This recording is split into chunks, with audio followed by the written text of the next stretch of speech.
Today, I've got Nathen Aaren on, and he was actually on our podcast. I think it was last week, or no, 2 weeks ago. And we had an incredible conversation about your story.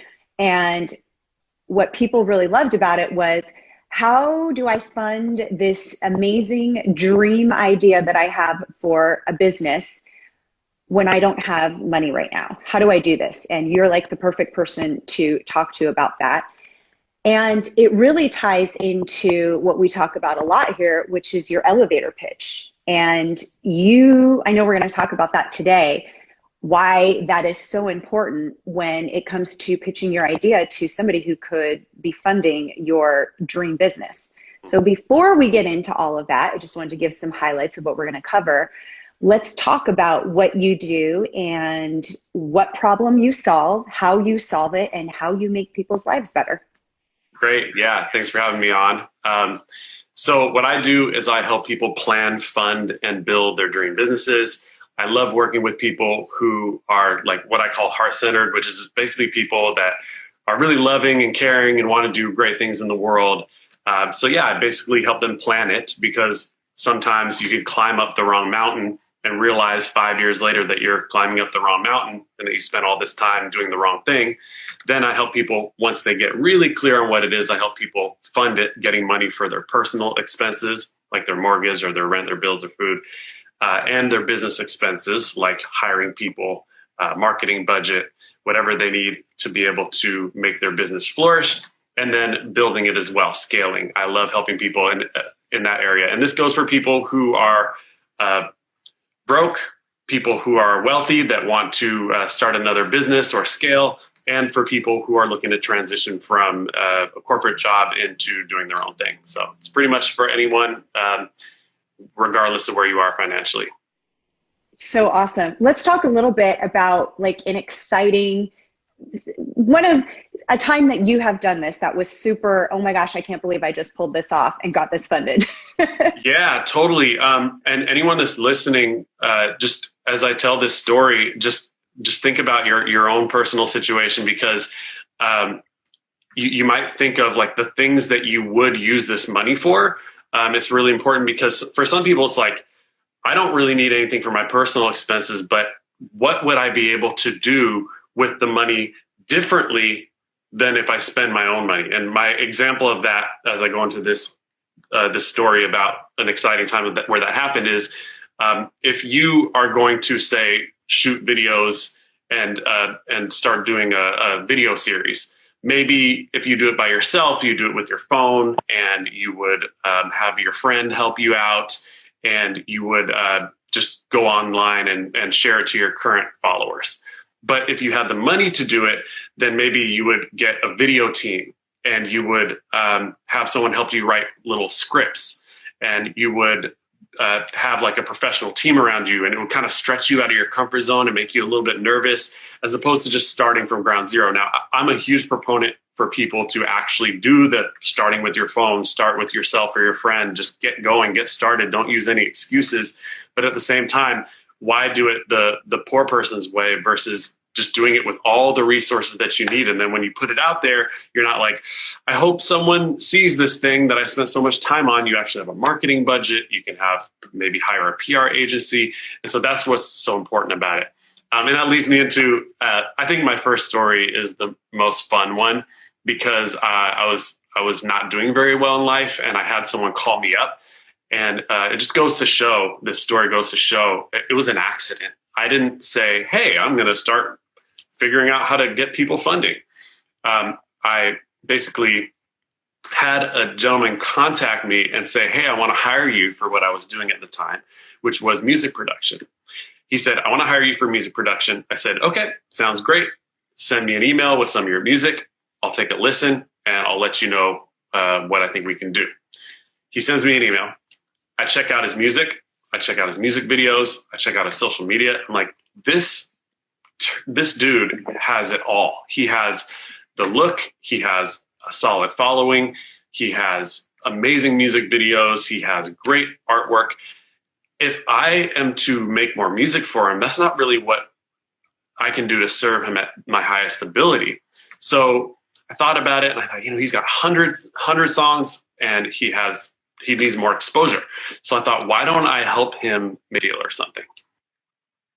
And so I reached out to some people in my contacts, and we brought him into some record labels and tried to kind of hook him up with a deal. And we got one offer, and then someone else reached out and offered him an investment. And we thought, oh, this is interesting. It's not a record label, so we would have to do the work more like a business, but we would have the money to do it ourselves. And we ended up landing him at that $1.4 million deal. So I got super lucky on my first shot. It was just kind of an idea, and it ended up working out. And from there, I thought, okay, I can start doing this. And is this just beginner's luck? But slowly but surely, I kept doing it again and again and again at smaller amounts. And it just ended up working so well. And that's when I got to start pivoting into saying, here's exactly who I want to help. Here's exactly how I want to help them. And I started building this framework out, and even did it for myself too. So it's really fun. Yeah. No, that's so important to know. I mean, you have to know exactly who you want to help. Who's that person? What is it that what's that transformation for them? Like we talk about a lot when it comes to working with your ideal clients, is really understanding what's a win for them, what's going to make them feel amazing. What are those feelings for your ideal clients? That is an awesome question. I love that. Well, if anyone watching can tap into that feeling of when you just could use some more money for something specifically, whether it be in your personal life, you're struggling. I know when I was homeless for a while, as you know, we talked about it on the podcast. I was homeless for a while, and I remember saying to myself, if I just had some money to have a roof over my head and maybe a little bit more so that I could focus on this business without having to struggle, without having to juggle a job, that might be another thing. Some people are like, hey, I got enough money, I'm good to go, but I have no time to spend. I can spend my money, I can't spend my time because I get home from work, I'm exhausted. Maybe you have a family, maybe you have other obligations, and it's just so challenging to actually put in the work necessary to break through those barriers to have a successful business. And I can't even fathom how some people do that. It's absolutely amazing. But the feelings, I believe, are obviously there's the big win, right? The big win of getting the actual money and celebrating. But I think one of the big wins that is kind of underestimated is the clarity of people planning their life out. And what I like to say is you have a one-page vision that you can hold up in front of your hands, and just imagine this in your mind's eye. Like you're holding up a piece of paper, and on that piece of paper, it says exactly what your best life, your dream business is. And you say, okay, this makes me a little nervous because it's a little bit of a stretch, but if I can make what is on this one sheet of paper happen, I'll be the happiest person in the world. And then you strive through that process, enjoying it, because the way that we plan out people's lives in the dream life planning process that I teach is not about reaching a goal. It's about surrounding yourself on a day-to-day basis. The activities that you are forced to do in your dream business are things that make you happy. So if you're the type of person where you love talking with others and being outgoing and brainstorming and coming up with ideas and geeking out about something, then you need to place that in your day-to-day activities. The dream business ends up being a success on day one before you even launch, because you're enjoying the process. If you like to be out in nature, how can you build being out in nature into a requirement of your business succeeding? It's like, these are the things that will make the difference between us kind of like leapfrogging from success to success and having a bunch of like challenges in between each of these lily pads of success, and enjoying the entire process, and then looking back and saying, wow, I literally enjoyed my entire life. Sure, there were ups and downs, but if nothing really bad was happening, my default emotion was joy. And that's what we want to build into people's lives. So really the funding is just a small part of it. That's just going to allow us to kind of do it the right way instead of kind of doing it the poor person's way, as I call it, sometimes. But the real joy comes from planning it out so incredibly well that we have this life that is kind of just built, that the joy is built into our day-to-day activity. Yes, absolutely. We've got Arturo here who's asking if we can take questions. Are you game for some questions? Game for some questions. I love some questions. All right, Arturo, fire away with your questions. And while he's submitting that, I love that so much. And what I love is the business is a success on day one, and that's a hard thing for people to see or even visualize when they're in the place of, but I don't have the money. I can think about this dream, but I have so much. It can't happen because I have all these barriers, right? I'm working too much in my day job. I can't even build this right now. Or there's challenges just going on with the way the world is right now. And it's hard for them to get there. But I think when you talk about that vision, if you can look at that each day, you start to put yourself in that feeling of, wait a minute, I can totally visualize this. Like if you just have it in front of your face and you see something that reminds you of that feeling, it's amazing how much you start to do the things that need to happen, that like push you forward. And all of a sudden you're like, oh my gosh, I'm so far ahead now. You know, I can't believe I'm doing this. Arturo's asking a drop shop question. Actually, that's interesting because he is asking about videos as a marketing tool, and you talked about that earlier.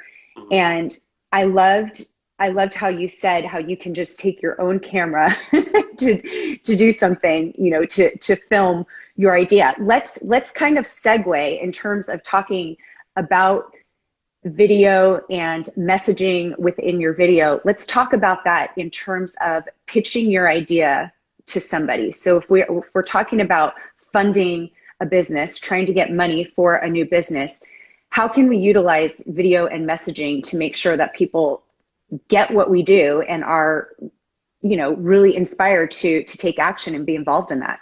Totally. Yeah, I believe that when it comes to really this last few, this whole era, really, everything's getting disrupted, right? The classic examples are taxi turns to Uber, so on and so forth.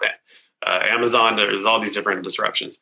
And when it comes to pitching for funding, the classic way that people think you're supposed to do it, which is, like I said, the wrong way, is to go online and to try to find like a grant or something like that, and then to fill out the application and send it in and then pray, right?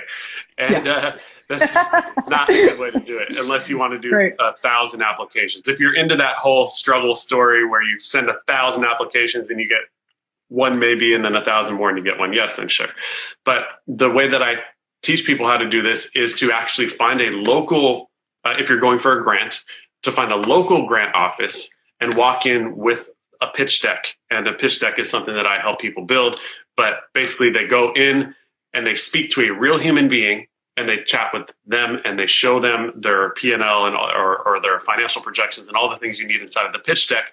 But these days with COVID and with quarantine and all that stuff, or if you're doing one that's a little bit further out, video is a perfect way to do that, because what ends up happening is so many people are applying for this same grant. So if you can show up in person or on video and share yourself, your heart with them, I mean, so much of our communication is not just in the words that we say, but in how we say it, in our vocal inflections and our facial expressions.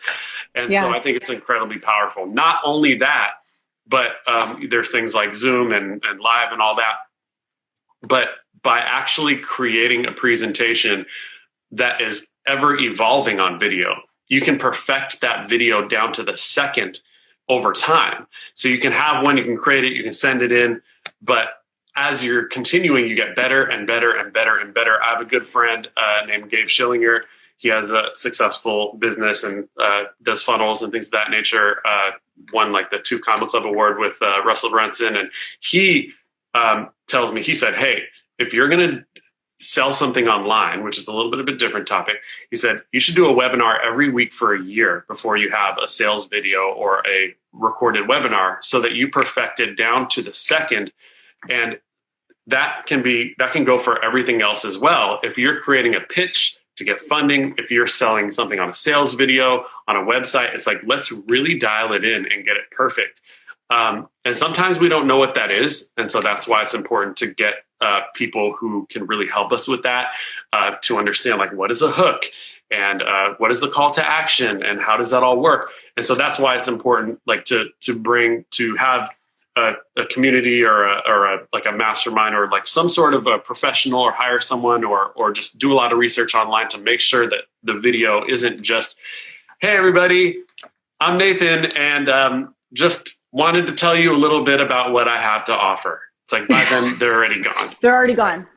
Yeah, it's so true. People need to hear that pain point right at the beginning, so that they're hooked. Like, you're going to address something that I'm struggling with. Then it's like, okay, well, how are you going to help me with that pain point? And then after that, it's like you said before, it's that transformation feeling. It's that, how are you going to feel at the end? And, that's something which is why we started these lives, is to talk to people like you, because you're successfully doing that in your business. People are like, yep, they immediately know why they're coming to work with Nathen. And they immediately know, okay, this is how he's going to help me, and this is how I'm going to feel afterwards. And you hit all of those things, and then people are like, yes, I'm in.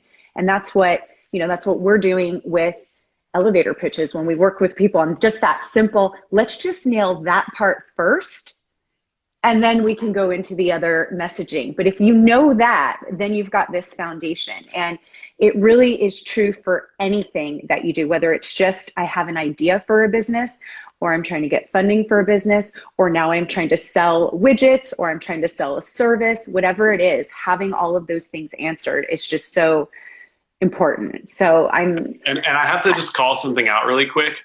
If you guys notice the brilliance of how Summer just kind of coached me through the elevator pitch, because she asked me what I do, and I said I help people plan, fund, and build their dream businesses. And her next question was, how does that make people feel?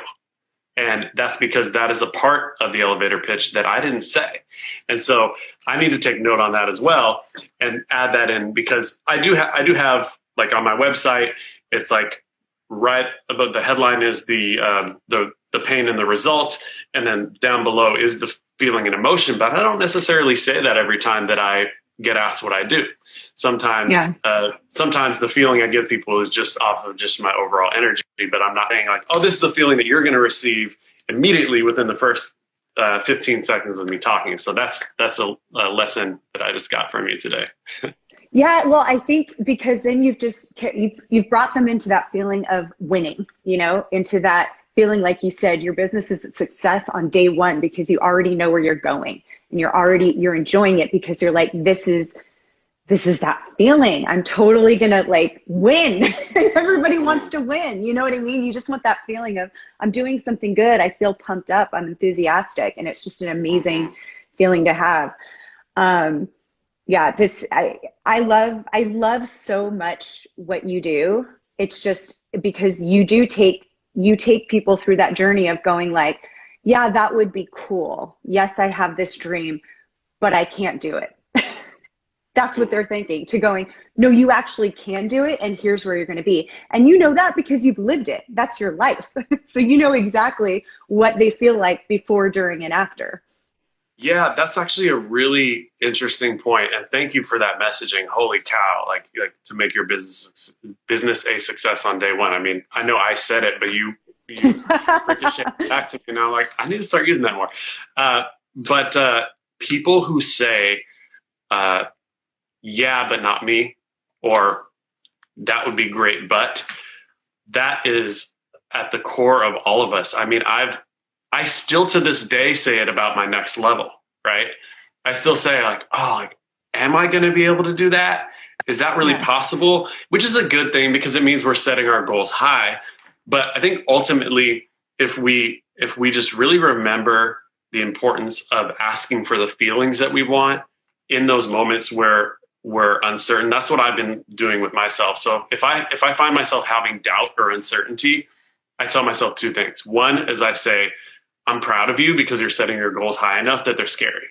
And then the second thing I say is, well, if I don't like the way I'm feeling right now, let's start with what I have control over right now, which is how I feel in the moment. So gut check, heart check, head check, and just say, okay, if I'm going to build this, let me start it from a place. Let me set the groundwork, the foundation of the house. Let me make sure that the soil is really nice and full of worms and all cool stuff that we need to make the soil really nice. And that is our emotions. That is my feelings. That is, I just want to feel good so that I'm building this on fertile ground, so to speak.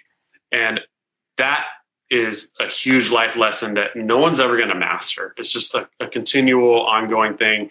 But that's what we're doing this for, right? We're doing this so that we can feel good, so that we can feel stability, so that we can kind of be further up on our hierarchy of needs, so that we can help others and serve others and do awesome stuff in the world. And it's like, if you were to draw a line down a sheet of paper, and on one side you were to put every worry you've ever had in your whole life, and on the other side you were to put every time they came true, it'd be like a gazillion worries and like maybe 50 times that it came true. So it's like, hey, like, look at your scorecard, look at your history, look at your win and losses. Like, you've already succeeded most of the time anyway. How many goals have you set that ultimately failed and were done, right? Some of them might not be accomplished yet, but probably the ones that didn't get accomplished, either A, led you to a better place, or B, are just not done yet. They're not accomplished yet.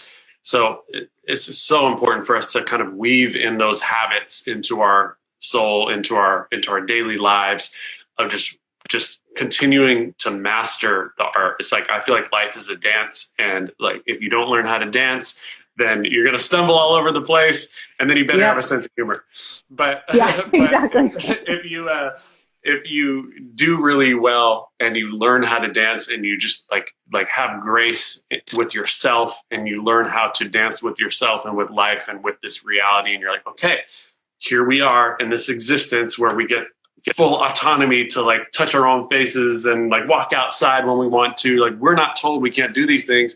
So we might as well embrace the kind of experience that we're in and say, okay, I'm going to put tools in my tool belt that are going to help me emotionally, that are going to help me in the real world with my real tangible results that I get in every step of the way, so that I can live a life where, like, unless something really bad is happening, that, like I said, default emotion is joy. Yes. I love that. I love that so much. I'm so inspired now. I know that you've got some amazing things that you're headed off to do. So we just have another a couple seconds with you, really. But really quickly, where can people find more information about you? Yeah, well, if anyone wants to text me, that's my main way of communicating and serving people for free. I have a phone number, which is 310-807-1998. I'll say it one more time. That's 310-807-1998. It's a text messaging platform, so it goes directly to my phone like my normal text, but there are also some like auto texts that'll be sent to you that basically say like, hey, so-and-so, what's your business? Tell me about it. And then you can send that to me and I'll respond. It's a really fun way for, like I said, for me to serve people for free. I also have my website, which is nathen.tv. I spell it funny because I'm a weirdo. It's NATHEN.TV. And that's going to basically have all the things I can do to serve you, live events.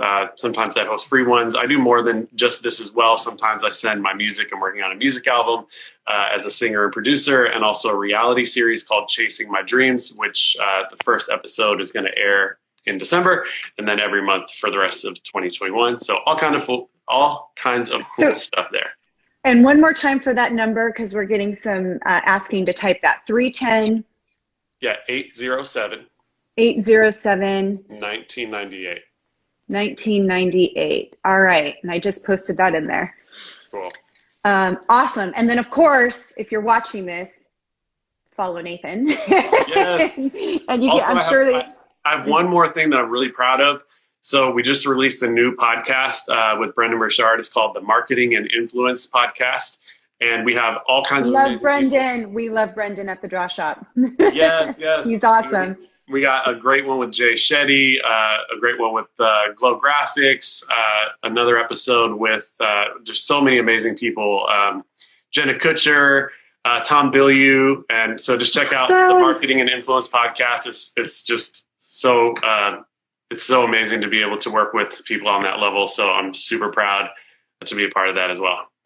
So awesome. I love everything that you're doing. And for all of you that joined us today, thank you so much. And if you yourself need help with your elevator pitch, we are going to be taking a select few live on these Tuesdays. We would love to schedule you. So send me a DM through the Draw Shop right here that you're watching on, and let us know if you want some help. We'll dissect your elevator pitch live. In the meantime, Nathen, thank you so much for joining us today. Like, so many amazing pieces of information. So good. And we will repurpose this and put it on YouTube in case anybody missed it. Cool. Thank you. Have a beautiful day. You too. Bye-bye. Bye.